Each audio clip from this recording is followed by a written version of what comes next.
Selamat pagi, kita berjumpa kali perdana dalam forum yang sengaja kita bentuk, yaitu ngobrol teologi ya. Kita akan perbincangkan ini di kesempatan pertemuan pertama ini dan kita akan melihat apa yang menjadi motivasi kita, tujuan kita, saya dengan beberapa pribadi yang mengusulkan forum ini. Mengapa kita membentuk ini, dalam rangka apa? Dalam konteks kehidupan kekristenan zaman sekarang yang kepada kita dihadapkan tantangan-tantangan yang semakin berat ya, dalam konteks rohani khususnya. Dan bagaimana kita memperlengkapi diri kita tidak saja dengan selengkap senjata untuk bertahan dari berbagai serangan si jahat, tetapi lebih dari itu pedang roh itu bisa kita berdayakan, bisa kita gunakan untuk menyerang balik ya, dengan menyatakan kebenaran. Jadi kita akan lihat. Nah, pertama-tama saya ingin buka dulu teks Alkitab yang mendasari mengapa kita membentuk forum ini ya. Jadi kita akan selalu mulai dari firman Tuhan. Nah, kalau kita buka Alkitab kita dalam Ulangan pasal yang ke-6, di sini kita akan mendapatkan perintah Tuhan mengenai hukum-hukumnya ya, mengenai ketetapannya dan bagaimana para pemimpin rohani dalam komunitas Kristen, baik di tingkat gereja lokal maupun di komunitas terkecil yaitu keluarga ya, bagaimana imam-imam di sana membawa anggota tubuh Kristus, jemaat Tuhan, orang-orang yang ada dalam komunitas itu mengikuti apa yang menjadi kehendak Tuhan dalam kehidupan kita. Nah, mari kita buka Alkitab kita di Ulangan pasal yang ke-6 dan saya akan bacakan mulai ayat yang pertama ya. Demikian firman Tuhan. Inilah perintah, yakni ketetapan dan peraturan yang aku ajarkan kepadamu atas perintah Tuhan Allahmu untuk dilakukan di negeri kemana kamu pergi untuk mendudukinya ya. Jadi hukum-hukum Allah, perintah Allah, peraturan Allah diberikan kepada manusia, dan tugas dari imam atau pemimpin rohani adalah mengajarkan ya, pengajaran. Jadi sejak zaman bangsa pilihan di perjanjian lama Israel, tugas pemimpin rohani adalah mengajarkan perintah, ketetapan, dan peraturan Allah, hukum-hukum Allah. Dan kita ingat memang Musa dipanggil ke puncak Gunung Sinai untuk menerima 2 loh batu berisi hukum-hukum Allah. Itu pun dengan tujuan mengajarkan. Jadi hukum-hukum Allah dituliskan supaya bisa diajarkan ya. Ini ada di Keluaran pasal yang ke-20. Saya lanjutkan ayat yang kedua. Supaya seumur hidupmu engkau dan anak cucumu takut akan Tuhan Allahmu dan berpegang pada segala ketetapan dan perintahnya yang kusampaikan kepadamu, dan supaya lanjut umurmu. Maka dengarlah hai orang Israel, lakukanlah itu dengan setia, supaya baik keadaanmu dan supaya kamu menjadi sangat banyak seperti yang dijanjikan Tuhan Allah nenek moyangmu kepadamu di suatu negeri yang berlimpah-limpah susu dan madunya. Dengarlah hai orang Israel, Tuhan itu Allah kita, Tuhan itu Esa. Kasihilah Tuhan Allahmu dengan segenap hatimu dan dengan segenap jiwamu dan dengan segenap kekuatanmu. Apa yang kuperintahkan kepadamu pada hari ini haruslah engkau perhatikan. Perhatikan baik-baik. Mulai ayat yang ke-7, inilah yang menjadi dasar forum ngobrol teologi ini ya. Ulangan pasal 6 ayat yang ke-7. Haruslah engkau mengajarkannya berulang-ulang kepada anak-anakmu dan membicarakannya apabila engkau duduk di rumahmu, apabila engkau sedang dalam perjalanan, apabila engkau berbaring, dan apabila engkau bangun. Haruslah juga engkau mengikatkannya sebagai tanda pada tanganmu, dan haruslah itu menjadi lambang di dahimu. Dan haruslah engkau menuliskannya pada tiang pintu rumahmu dan pada pintu gerbangmu.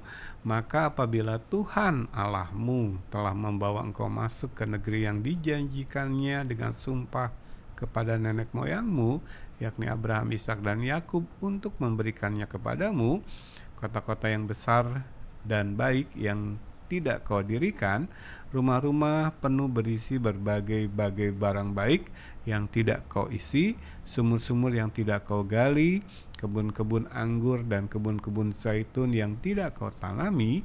Dan apabila engkau sudah makan dan menjadi kenyang, maka berhati-hatilah supaya jangan engkau melupakan Tuhan yang telah membawa kamu keluar dari tanah Mesir, dari rumah perbudakan. Saya cukupkan sampai ayat yang ke-12 ini, dan kita akan baca lagi ayat 6 dan ayat 7 ya. Apa yang kuperintahkan kepadamu pada hari ini haruslah engkau perhatikan, haruslah engkau mengajarkannya berulang-ulang kepada anak-anakmu dan membicarakannya apabila engkau duduk di rumahmu, apabila engkau sedang dalam perjalanan, apabila engkau berbaring, dan apabila engkau bangun. Jadi hukum-hukum Allah dituliskan sengaja ada dalam bentuk kitab suci supaya bisa diajarkan ya. Nah, sejak zaman pertama kali hukum-hukum Allah turun kepada manusia, perintahnya sudah demikian, begitu kan? Kita tadi sudah singgung bahwa Musa pun diundang oleh Allah naik ke Gunung Sinai untuk menerima hukum-hukum Allah dalam bentuk tertulis supaya bisa diajarkan. Tujuannya apa? Nah, kita lihat di ayat yang keempat ya dan kelima, saya bacakan. Dengarlah hai orang Israel, Tuhan itu Allah kita, Tuhan itu Esa. Kasihilah Tuhan Allahmu dengan segenap hatimu dan dengan segenap jiwamu dan dengan segenap kekuatanmu. Jadi ini tujuannya supaya bangsa pilihan Allah tahu satu-satunya Allah yang benar. Allah mewahyukan dirinya kepada mereka, dan itu lewat hukum-hukumnya, lewat ketetapan dan peraturannya, dan itu dituliskan dalam kitab suci supaya bisa diajarkan. Jadi lewat pengajaran firman-lah kita bisa mengenal Tuhan Allah kita dan bisa menyadari, mengetahui, dan menerima, mengimani bahwa Tuhan kita itu Esa ya. Apalagi kalau kita lihat ayat yang kelima, ini yang menjadi ketetapan, instruksi dari Allah adalah supaya kita mengasihi Tuhan Allah kita dengan segenap hatimu, segenap jiwamu, segenap kekuatanmu. Saya tidak usah jelaskan lebih lanjut. Kata segenap itu mencakup keseluruhan, utuh. Tidak ada yang tersisa untuk hal lain gitu. Jadi ketika kita diperintahkan untuk mengasihi Allah dengan segenap hatimu, maka keseluruhan hati kita mengasihi Dia. Ya, keseluruhan jiwa kita mengasihi Dia, keseluruhan kekuatan kita sebagai manusia mengasihi Dia. Tidak ada yang tersisa sedikit pun untuk hal lain, untuk mengasihi hal lain, termasuk diri kita sendiri. Nah, ini sebenarnya esensi dasar kekristenan, pemahaman dasar kekristenan. Ya, ini yang menjadi tujuan mengapa pengajaran firman itu penting dalam iman Kristen yang benar. Untuk itulah kitab suci ada, begitu ya. Jadi kalau kita renungkan mengapa Allah memerintahkan nabi dan rasul untuk menuliskan pesan-pesan ilahinya, adalah supaya bisa diajarkan kepada bangsa pilihannya. Makanya setelah peristiwa Pentakosta, pencurahan Roh Kudus yang menjadi inaugurasi atau menandai kelahiran gereja Tuhan, Roh Kudus inilah yang membawa kita kepada pengajaran firman, sehingga kita lihat di Kisah Rasul pasal yang kedua setelah peristiwa Pentakosta, orang-orang yang ditobatkan, yang masuk ke dalam iman Kristen yang benar lewat kelahiran kembali, di mana Roh Kudus diberikan kepada tiap pribadi yang sudah menjadi Kristen itu, maka ketika mereka berkumpul, yang mereka lakukan yang terutama adalah bertekun dalam pengajaran para rasul. Tujuannya sekali lagi supaya apa? Supaya tahu, supaya mengenal Tuhan Allah yang kita sembah, dan melihat realitas bahwa Dia itu esa. Kemudian supaya kita bisa mengasihi Tuhan Allah kita dengan segenap hati dan segenap jiwa dan segenap kekuatan. Jadi pengajaran itu tidak mungkin bisa dilepaskan dari kehidupan kekristenan sejati. Nah, salah satu aspek dari pengajaran ini adalah ini, ayat 6 dan ayat 7. Saya baca ulang lagi ya. Apa yang kuperintahkan kepadamu pada hari ini haruslah engkau perhatikan, haruslah engkau mengajarkannya berulang-ulang kepada anak-anakmu dan membicarakannya. Jadi pengajaran itu harus diulang-ulang, itu natur dari pengajaran firman. Jadi sebagai contoh, katakanlah saya ada dalam posisi pengajar, saya tidak boleh bosan mengulang-ulang pengajaran tentang hukum-hukum Allah, ketetapan Allah, peraturan Allah ya. Jadi tidak ada yang namanya khotbah firman itu bosan gitu, diulang lagi diulang lagi. Hal ini kayaknya sudah berapa puluh kali disampaikan, masih juga disampaikan, karena memang perintah dari Allahnya demikian, berulang-ulang ya. Lalu aspek yang kedua, membicarakannya. Di sini ada ungkapan apabila engkau duduk di rumahmu, apabila engkau sedang dalam perjalanan, artinya dalam segala kesempatan. Lalu apabila engkau berbaring dan apabila engkau bangun. Mulai dari kita bangun tidur, memulai hari yang baru sampai kita mengakhiri hari itu ya. Jadi kita lihat bahwa firman itu secara formal diajarkan dalam ibadah-ibadah, mungkin ya dalam PA, tetapi di rumah pun terjadi pengajaran firman berulang-ulang gitu. Jadi keluarga itu benar-benar menjadi dasar, menjadi basis dari satu komunitas yang dikatakan gereja Tuhan, tubuh Kristus ya. Maka pengajaran ini bukan lagi menjadi sesuatu yang seolah-olah benda yang begitu lux gitu, begitu spesial sehingga diperuntukkan hanya bagi orang-orang tertentu. Tidak ya. Tetapi kita lihat Allah mengendaki dalam setiap keluarga Kristen, di sana terjadi pengajaran berulang-ulang, lalu obrolan tentang Dia, tentang firman-Nya, tentang kebenaran. Jadi firman itu mengobrolkan atau membicarakan segala sesuatu dalam frame, dalam kerangka firman kebenaran, itu menjadi sesuatu yang gemar kita lakukan dalam segala kesempatan, mulai kita bangun tidur sampai kita pergi tidur lagi, mengakhiri hari yang baru kita jalani. Nah, kita lihat ini perintah Tuhan, ini realitas kehidupan orang Kristen sejati ya. Sekali lagi, dalam komunitas terkecil seharusnya ini yang terjadi. Nah, dalam pengalaman pelayanan saya banyak menemui keluarga-keluarga Kristen yang kalau berkumpul itu yang mereka bicarakan bukan tentang kebenaran firman, tetapi malah gosip gitu kan, membicarakan hal yang tidak perlu, menjelek-jelekan keluarga lain, orang lain gitu kan. Ini yang terjadi ya, membicarakan hal-hal duniawi, tentang pergaulan, tentang kalau anak muda mungkin film Hollywood yang baru saja ditonton, tentang drama Korea yang serinya sudah beberapa bulan dan sekarang sedang menginjak episode-episode paling seru begitu kan, itu yang diobrolkan.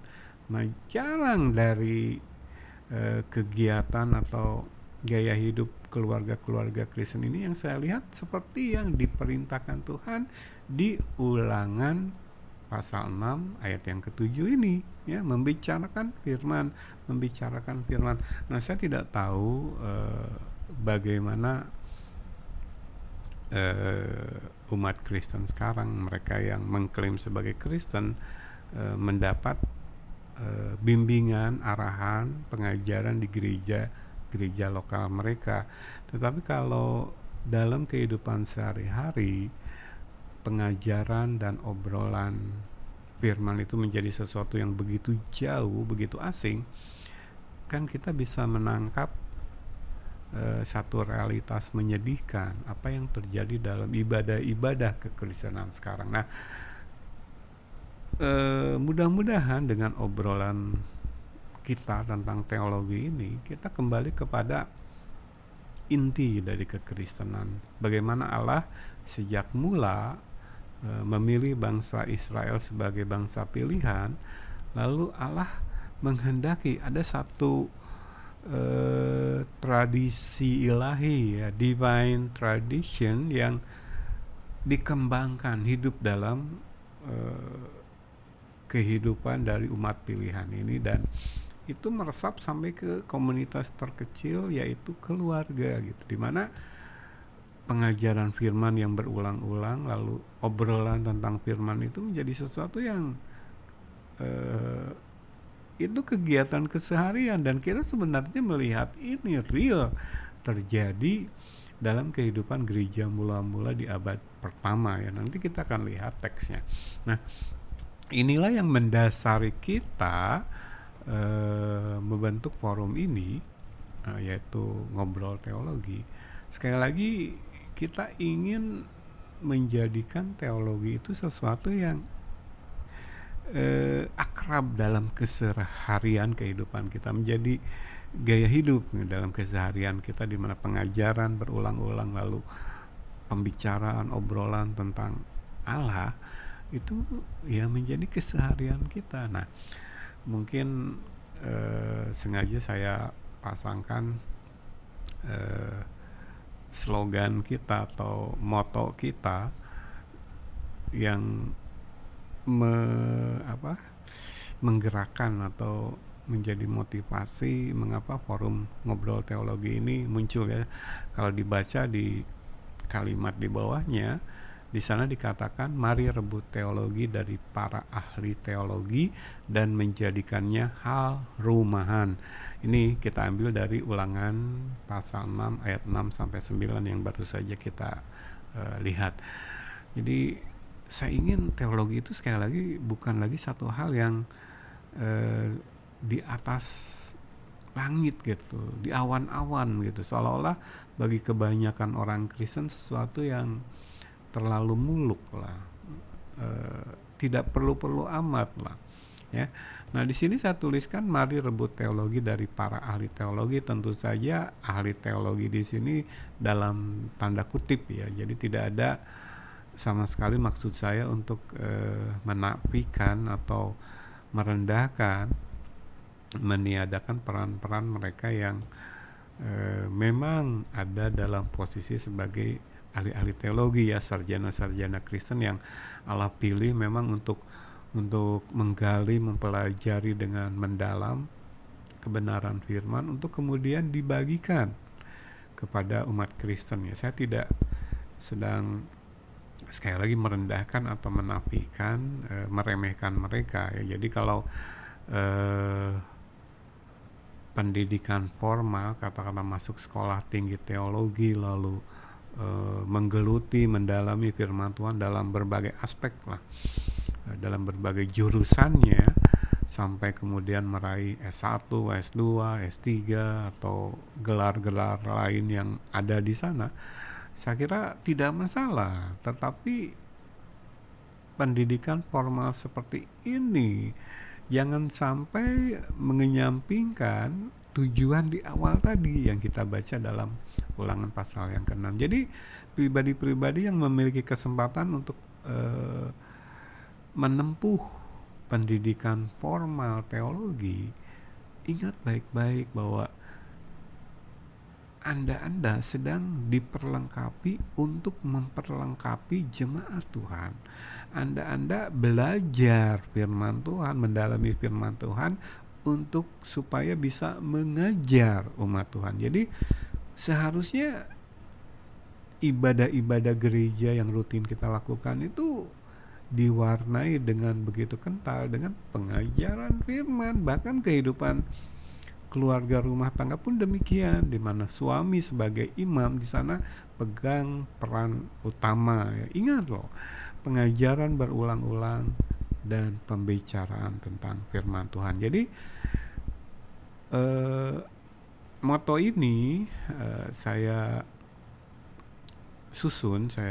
ciptakan karena saya melihat dalam pengalaman saya, baik dulu sebelum jadi pendeta, sebelum menjadi hamba Tuhan, jadi dalam pengalaman hidup sebagai jemaat biasa, juga kemudian setelah menjadi pendeta, saya melihat orang-orang Kristen ini yang mengklaim kepemimpinan rohani itu menempuh pendidikan teologi bahkan sampai tertinggi, ya, katakanlah doktor S3, motivasinya lain gitu. Jadi pendidikan formal teologi ini bagi mereka sekedar sesuatu yang harus mereka jalani dalam perjalanan hidup meraih profesi atau meraih prestasi, kedudukan dan sebagainya.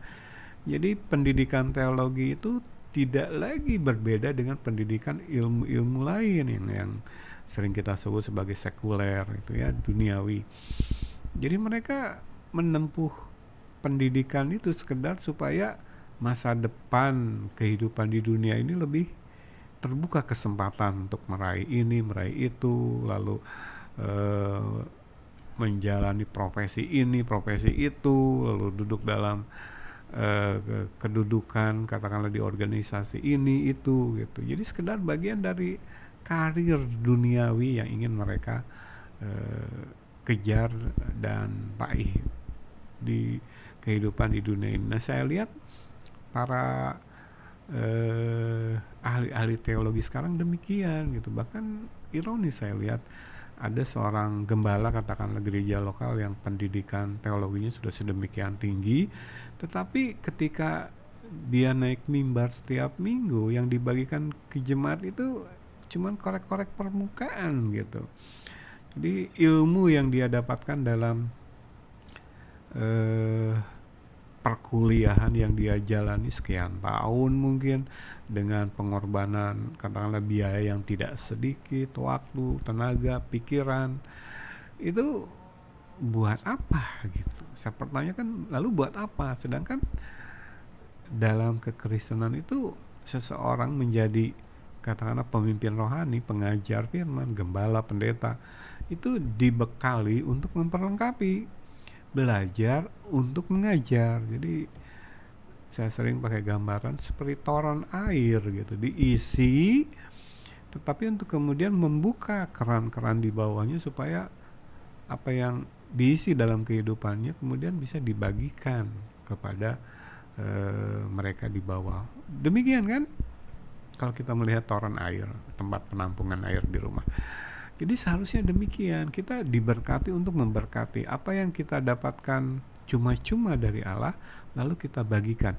Nah, sekali lagi dalam pengalaman pelayanan saya melihat banyak mereka yang mengklaim kepemimpinan rohani ini menempuh pendidikan formal teologi itu dalam pergerakan, dalam tujuan yang tidak alkitabiah, tidak sesuai lagi dengan apa yang dikehendaki Allah. Nah, ini yang saya sebut dalam moto kita yang saya tuliskan di sini sebagai para ahli teologi, yang dari tangan mereka lah kita akan berusaha sekuat kita tentu saja dalam bimbingan Allah, karena ini perintah Allah, untuk merebut teologi dari tangan mereka, lalu menjadikan teologi itu sebagai milik bersama, sebagai sesuatu yang rumahan. Kalimat saya, menjadi sesuatu yang diajarkan berulang-ulang, lalu dibicarakan dalam segala kesempatan. Tadi kita lihat dalam teks di Ulangan pasal yang ke-6, lalu dari semenjak kita bangun tidur sampai kita tidur lagi, di dalam keseharian itu menjadi sesuatu yang tidak dipisahkan dari kita ya. Jadi mudah-mudahan dalam forum ngobrol teologi ini kita bisa membicarakan berbagai hal, berbagai aspek dalam kehidupan kita, tantangan-tantangan yang ada di hadapan kita, apalagi dalam posisi katakanlah kita imam ya, katakanlah gembala gereja atau dalam komunitas terkecil, suami, ayah gitu kan, yang harus memimpin keluarganya dalam pergerakan kehidupan kita di dunia ini, dalam penantian kita menantikan kedatangan Yesus yang kedua untuk membawa kehidupan ini beralih dari panaknya dunia yang sementara ini masuk kepada kekekalan bersama dengan Dia di sorga. Nah, sekali lagi forum ini diharapkan menjadi forum kita membicarakan apa gitu yang ingin kita ketahui tentang kekristenan. Jadi didorong dari kerinduan kita untuk semakin mengetahui tentang kebenaran di dalam kitab suci Alkitab, lalu semakin mengenal pribadi dari Allah kita, yang dikatakan tadi Allah kita itu Allah yang esa, hanya Dia, tidak ada yang lain ya. Jadi seharusnya sih kalau dikatakan ngobrol itu tidak hanya satu pihak, saya pribadi yang ngoceh di sini, tetapi biasanya minimal antara dua pihak, ada satu interaksi, ada suatu timbal balik. Nah, mungkin suatu saat nanti dalam forum ini saya akan mencoba menghadirkan katakanlah teman ngobrol di sini, tapi tujuan utama adalah dengan jemaat ya. Jadi saya ingin ada pertanyaan, ada kritikan, ada masukan, ada usulan di dalam forum ngobrol teologi ini, dan silakan kalau ingin mengajukan pertanyaan tentang aspek-aspek kehidupan di dunia ini yang sebenarnya tidak bisa dilepaskan dari iman Kristen kalau kita sudah masuk ke dalam iman Kristen yang benar. Jadi dalam iman Kristen yang benar seharusnya tidak ada lagi tembok yang memisahkan ini rohani lalu ini sekuler ya. Semua aspek kehidupan kita harusnya menjadi rohani. Makanya mengapa Allah memerintahkan teologi itu menjadi sesuatu yang kita obrolkan setiap hari, karena kita membicarakan tentang hal apapun yang kita sebut sebagai hal-hal sekuler, seharusnya kalau kita sudah masuk ke dalam iman Kristen yang benar, ini menjadi hal yang rohani gitu. Rujukan kita, acuan kita, standar uji kita, semua firman Tuhan, kebenaran di dalam Alkitab. Apapun yang kita bicarakan, tidak ada lagi gosip. Kalaupun kita membicarakan tentang hal-hal yang negatif dalam kehidupan kita, itu tidak dalam konteks merendahkan orang lain sehingga meninggikan diri sendiri seolah-olah orang lain salah ini salah itu lalu kita yang terbaik, tidak, tetapi membuka kebenaran di dalam Alkitab sebagai realitas kehidupan yang seharusnya kita jalani, lalu kita bersama-sama dalam satu posisi yang setara memberi diri dikoreksi oleh firman Tuhan. Jadi kita bicarakan materi tentang apa saja di sini, lalu kita coba cari penjelasannya di dalam Alkitab ya. Jadi itu teks Alkitab yang mendasari forum yang baru saja kita buka ini, yaitu ngobrol teologi ya. Jadi kerinduan saya menemui komunitas-komunitas Kristen, komunitas-komunitas gereja dimanapun yang itu ya, teologi itu menjadi keseharian, menjadi sesuatu yang rumahan gitu. Wah, di rumah kami setiap hari ngobrol teologi. Di rumah kami setiap hari memperbincangkan apapun, kami buka Alkitab gitu. Kami lihat apa kata Alkitab, apa kata kebenaran tentang hal itu. Jadi ini sesuatu yang akrab dengan kita. Visi Allah demikian bagi umat pilihannya gitu. Lalu realitasnya, ya mungkin kalau kita mau jujur, kita akui, lihat diri sendiri dulu deh. Saya, lalu gereja tempat saya berjemaat, lalu keluarga di mana saya ada, walaupun semua mengklaim Kristen, mengklaim gereja, tetapi apakah visi yang Tuhan rindukan ini berjalan, terjadi dalam kehidupan kita? Nah, mudah-mudahan dengan adanya forum ngobrol teologi ini, salah satu upaya kita untuk mewujudkan itu ya. Jadi sekali lagi, mari kita rebut teologi dari para ahli teologi dan menjadikannya hal rumahan. Mungkin itu di edisi perdana ya. Sekali lagi, kita selalu berangkat dari Alkitab dan berakhir sesuai dengan apa yang dinyatakan dalam Alkitab. Memulai di dalam Tuhan, lalu mengakhiri di dalam Tuhan. Nah, dalam segala hal yang kita lakukan, kita rindu melakukannya seperti itu. Biar dalam segala hal yang kita lakukan, nama Tuhan yang dipuji dan dimuliakan. Jadi mungkin itu edisi perdana ngobrol teologi, dan sekali lagi saya membuka ruang seluas-luasnya untuk pertanyaan, untuk usulan, bahkan masukan dan kritikan akan apa yang akan kita bicarakan di sini, termasuk hal-hal yang sedang populer, yang sedang ramai dibicarakan ya. Boleh. Sekali lagi, otoritas tertinggi dalam kehidupan kita adalah kebenaran Allah yang ada dalam firman Tuhan. Setiap teks di dalam Alkitab yang ditafsirkan secara sehat dalam satu pengajaran yang sehat dan sistematis ya. Dan dengan ini saya akhiri dulu edisi perdana. Kita akan berjumpa lagi di Ngobrol Teologi episode berikutnya. Selamat pagi, Tuhan Yesus memberkati.